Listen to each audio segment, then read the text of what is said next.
On April 14th, 1990, two friends stood at the edge of a beautiful green-blue pond known as Troy Spring in Florida.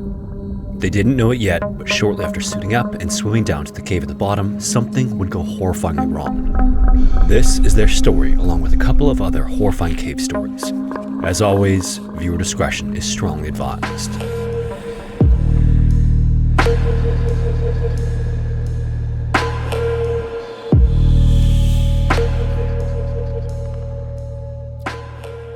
In the cave diving world, Florida might be best known for its numerous sinkholes, but the state is also home to more freshwater springs than anywhere else in the world.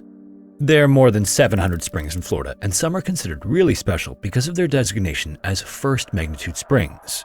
To make it into this category, a spring has to discharge at least 64 million gallons of water a day, and only a handful of those 700 do. One of these is Troy Spring, located in Florida's Lafayette County. And Troy Spring not only surpasses that, but it also crushes the mark at 96 million gallons a day. The spring is part of the Floridian aquifer system and connects to several different bodies of water. All of these connections help to distribute water throughout the system, which includes a 325-foot or 99-meter cave-like run. This run is essentially an underwater tunnel where water rushes out from the aquifer with enough force to make it feel like swimming against a fire hose. The run is also located about 70 feet beneath the surface, and because of the current, many of even the world's most experienced cave divers have kept Troy Spring off their to-dive list. In fact, it's so rarely visited that most of the system isn't even mapped. On April 14th, 1990, diving Troy Spring was very much on the list of things to do for teenage cousins Clarence and Richard. The two young men had been lifelong best friends in addition to their relation to one another, and they'd spend much of their time together either fishing or hunting. It's unclear where they got the idea to dive Troy Spring, but it was a plan they didn't try to keep secret. Anyone they told, however, warned them it was a terrible and extremely dangerous idea. Unfortunately, the desperate pleading of friends and family members wasn't enough to stop them though. That Saturday morning, the cousins drove to Troy Spring with whatever dive gear they had available to them. After suiting up with one air tank each, they entered the spring at around 9:15 a.m. and began their descent. Again, in order to reach the run portion of the spring, they'd have to dive down to around 70 feet, and once they reached that spot, one of the cousins pulled out a spool of fishing line to use as a guideline. After fixing one end of it to the outside of the run, the two proceeded ahead into the rushing current. For a few moments, everything was going according to plan. The current was extremely strong, and they felt every bit of this force, but the dive was proceeding nicely until they got to about 55 feet inside. That's when one of the cousins' tanks began to free flow its air supply.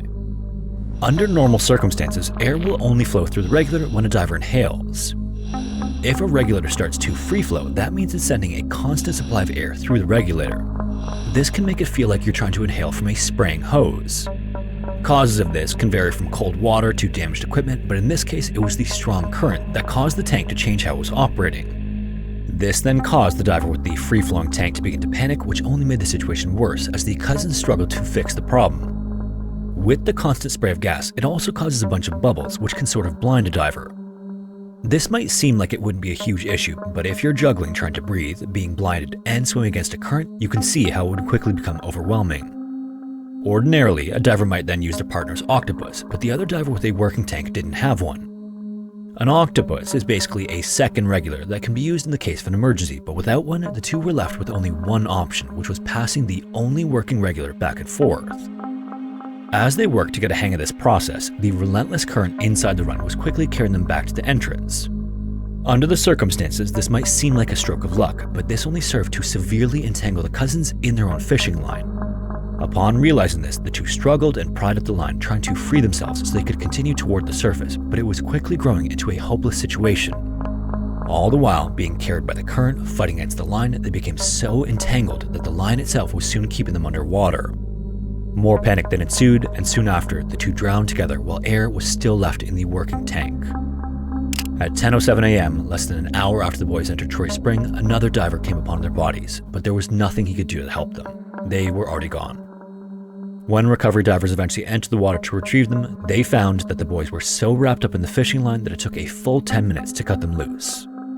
It was determined that several circumstances contributed to the tragedy at Troy Spring in 1990. But it was determined that inexperience and a lack of knowledge about cave diving was the main source of them all. The cousins simply didn't understand or appreciate the potential dangers. While it was good that they thought to bring a guideline to aid their dive, fishing line was also an inadequate choice to use in place of a thicker nylon rope. It's also believed that both divers may have been suffering from nitrogen narcosis. In an ordinary cave without the strong current, they may have made it out, but taken all together, they were simply too much to overcome. At 55 years old, Sabine had spent more than 3 decades in the mountains of southeastern France. Since 1989, she worked as a professional instructor in nature sports, guiding others through the outdoors she loves so much. In addition to being a mountain guide, Sabine was a caving and canyoning guide, a cross-country skier, a Nordic hiking instructor, a mountain biker, and even a snowshoeing coach. In short, she had the kind of expertise that only comes from a lifetime spent outside. And for 30 years, she had been leading tours into the nearby Sassenage cave. To her, this was just another way to share the world she loved so much with others. The Sassenage cave was carved out by the Lejeune River roughly 1.5 million years ago, and its tunnels have been shaped ever since by the flow of underground water. Like most caves, its tunnels are tight and winding with stretches that force visitors to stoop or even crawl. And today, it's open to the public through guided tours that let visitors experience a safe introduction to caving. On the morning of May 5th, 2022, Sabine was leading a group of 5th graders from a nearby middle school. She was the team leader that day, guiding alongside 4 other professional instructors and a school teacher who had accompanied the class. The students were split into 3 groups, each setting off at staggered times to explore different sections of the cave. Inside the tunnels, the tour moved along as planned as the morning wore on. The students navigated the narrow passages and damp tunnels as Sabine and her fellow guides kept a close watch, but as noon approached, everything changed. The river outside began to surge, and the normally calm and shallow water started to rise much faster than anyone anticipated. Unbeknownst to those inside the cave, this was because of a sudden flash flood triggered by the rain that had been falling outside. That Thursday, there had been more rain than expected, but the conditions were not considered cause for concern. In that region, spring rainfall is common, and the local heavily vegetated terrain usually absorbs excess water without issue. Even to someone as experienced as Sabine or to any of the other guides, there was no reason to expect any danger. But in that moment, as the water began to pour into the tunnels, it was immediately clear they had to leave. The water was climbing fast and literally filling low-ceiling passages that had been dry just moments earlier. In caves like the Sassenage, even a small increase in water volume can turn walkable tunnels into currents of rushing water. The first 2 groups of students were ushered to safety by the time the flood intensified because their guides acted quickly and directed them out through the main passage. Every one of them made it out unharmed, but for the 3rd group, the timing couldn't have been worse. Along with the teacher and 2 other guides, Sabine stayed behind to ensure the last of the students were accounted for. By that point, just a few minutes later, the current had strengthened and the escape routes were closing off fast. Amid the confusion and noise, one of the 5th graders lost her footing and was caught in the rushing waters. Sabine reacted instantly and instinctively to pull the girl back to safety before the water could carry her away. She would manage to grab her and the student survived because of that split-second decision and reaction, but it left Sabine exposed to the full force of the rising stream. Within moments, the situation became uncontrollable. One of Sabine's colleagues watched her struggle against the torrent and then disappear beneath the water. It all happened so fast that it left no time for an attempted rescue or even to shout a warning. Sabine was just gone, washed away by the floodwaters, while the others moved to take shelter in a higher section. By late afternoon, word had reached emergency services that several adults were trapped inside. Around 30 cavers were called in along with firefighters and local authorities. By 11 p.m., the 2 guides and the teacher had been rescued from the cave, but things had already turned tragic. Just before they were found, Sabine's lifeless body was recovered from one of the lower passages. Because of her quick reaction and selflessness, every one of the students that she'd been guiding made it out alive, but ultimately it cost her her own life. Today, she is remembered as a local hero. At 42 years old, Martin, who was better known to his friends as Marcy, was one of Hungary's most skilled and respected divers. He was a national champion several times over in navigational scuba diving, and on the world stage, he earned silver and bronze medals in international competitions.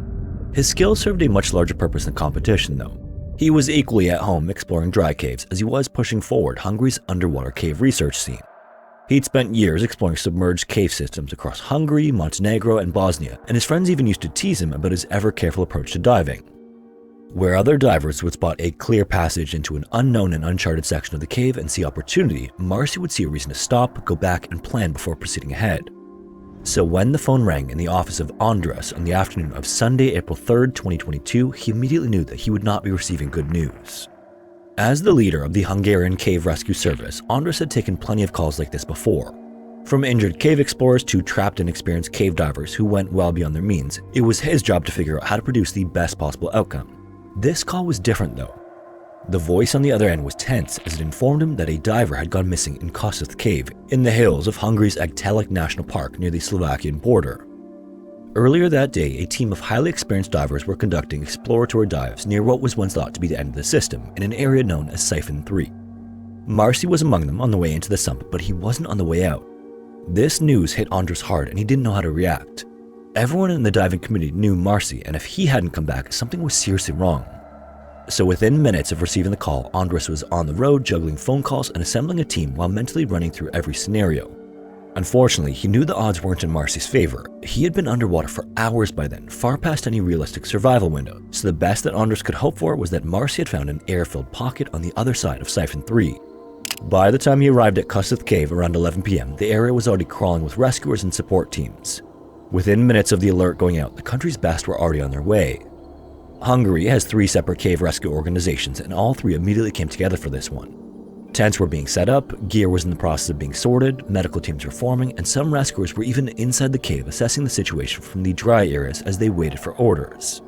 As soon as he exited his vehicle, Andres took charge of logistics, making sure the divers who knew the cave best, particularly the area in and around Siphon 3, had everything they needed.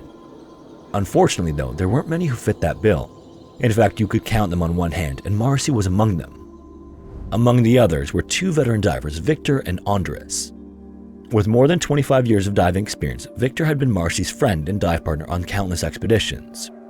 The 2 of them were the only people to have reached the farthest point of Siphon 3, and now Victor would be the one going back in to find his longtime partner. That, however, would have to wait until the next day. Organizing cave rescues takes time, especially in a cave as complex and challenging as Kovalchektaff. Located on the edge of a small Hungarian village, Kovalchektaff Cave is one of the country's most preserved and fascinating natural systems. The cave was first discovered in 1956 when a team of researchers managed to reach the entrance to what became known as the Dry Passage. During that first exploration, they stopped when they made it to the water-filled section ominously called the Hopeless Siphon. Beyond that, the passage completely disappears underwater. Inside, the cave stream also flows from the siphon through the dry tunnel toward the entrance, pooling into a small lake along the way. And today, the mapped portion of the system stretches roughly 4,921 feet or 1,500 meters, and drops about 171 feet or 52 meters vertically. For decades after the discovery, the Hopeless Siphon marked the known limit of exploration as no one had successfully passed it, despite repeated efforts that continued into the early 2000s. The Amphora Diving Club spent years widening tunnels and installing guidelines in hopes that one day they'd reach further into the system. And that day finally came in 2009 when they managed to get through the Hopeless Siphon and emerged into a vast chamber they named Our Father's Hall. This chamber ended in another water-filled section, and to move forward, divers had to squeeze through an even tighter underwater passage known as Siphon 2. This led them to another narrow air pocket, and from there into Siphon 3. This last known section descended to a depth of 157 feet or 48 meters, and it was here that something happened to Marcy. Snow still covered the ground outside Kovalchektaff Cave on Monday, April 4th as rescuers huddled near the entrance and final checks were made on the dive gear. At 4:02 p.m., Victor and Andres descended into the dark cave waters and began to head towards Siphon 3.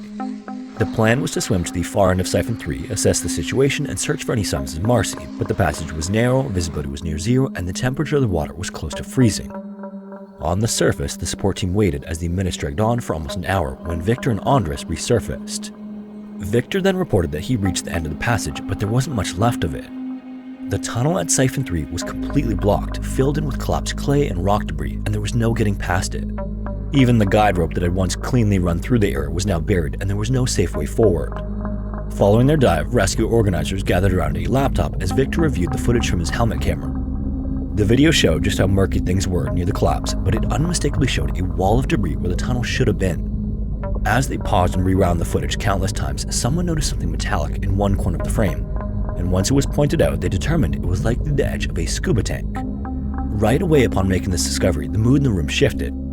If that was one of Marcy's tanks, then he might have left it behind and made it through the collapse to an air pocket on the other side. This optimism, however, came from complete uncertainty. No one could say for sure that what they were seeing was one of Marcy's tanks, and even if it was, there was no guarantee it was a sign he was still alive. By nightfall, a new plan formed to get clear footage of the debris and the object that looked like a tank. That plan came to life the following afternoon, and by 5 p.m., Victor and Andres were ready to re-enter Kovalchektaff Cave. Once again, the two disappeared into the water as the support team watched, but just 26 minutes later, Arndt resurfaced. He was cold and breathing hard, and once he collected himself, he informed the team he couldn't find a way through Siphon 3. Victor, however, did, and he actually continued on as the rest of the team continued to wait for nearly another hour for him to return. When he finally emerged from the underwater sections of the cave, no one spoke a word. Victor then pulled off his mask and sat there for a moment, catching his breath as every eye in the cave rested on him. The look on his face said it all. Victor had found Marcy, and he was dead. Marcy was about 98 feet or 30 meters into Siphon 3, just beyond the collapsed section. Victor had followed the guideline as far as he could, and there, through the haze of rock and floating sediment, he spotted Marcy's body. The missing diver was still in his full gear and caught in the narrowest part of the tunnel. From the position of his body and his equipment, it looked like he had been on his way out of the cave when disaster struck.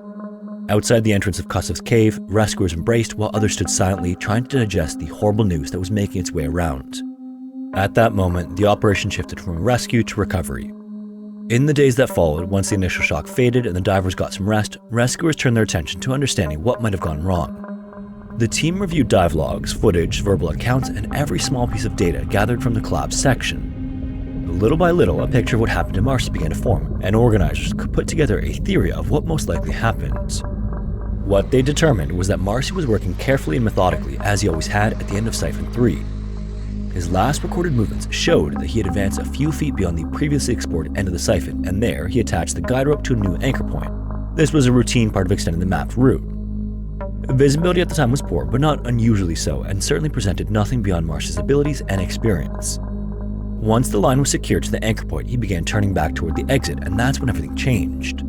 At some point during his return, a section of clay and rock from the tunnel ceiling gave way. Divers who examined the site found compacted sediment on top of the guideline and signs that the material had fallen from above. No one could say for certain whether Marcy was struck directly or became trapped by the debris, but it was possible that he died instantly when the collapse occurred. It's also possible that he survived for a short time and was unable to free himself as his air supply slowly dwindled to nothing. Unfortunately, the evidence that experts had available couldn't answer that part. What rescuers did know was that Marcy did not cause the accident. His equipment was in perfect condition, and he did everything inside Siphon 3 by the book. The dive was well within his capabilities, and he had been his usual cautious self while executing the furthering of the guideline. The tragedy was simply a case of being in the wrong place at the wrong time. Planning for the retrieval of Marcy's body began immediately, and those preparations were complete by Thursday, April 7th. 7 divers then descended into the hopeless sump to act as support, while Victor and Andres went deeper, returning to the farthest reaches of Siphon 3. The next day, Andres reached Marcy's body and began preparing it. He placed a black bag over Marcy's head and carefully removed his remaining equipment. He then secured his limbs tightly to his body to make transport possible before guiding him upward a few feet at a time. Victor then took over the next phase and brought Marcy to a point just below the siphon entrance. On Saturday, April 9th, the team continued the painstaking work of moving Marcy's body through the underwater tunnels and finally reached our father's hall. It wouldn't be until 10:29 a.m. on Sunday that Andres entered the water for the final stage. When he resurfaced hours later, Marcy's body was with him and onto dry land for the first time in a week. When his body was finally out of the cave, all the rescuers lined up in formation and bowed their heads as the sound of sirens blared for 1 minute to honor Marcy. On April 29th, an official memorial service was held for Marcy in Budapest with more than 300 people in attendance. If you made it this far, thanks so much for watching. If you have a story suggestion, feel free to submit it to the forum found in the description. Also, if you want to support the channel, consider joining the Patreon or becoming a channel member here on YouTube. Anyways, thanks again, and hopefully I will see you in the next one.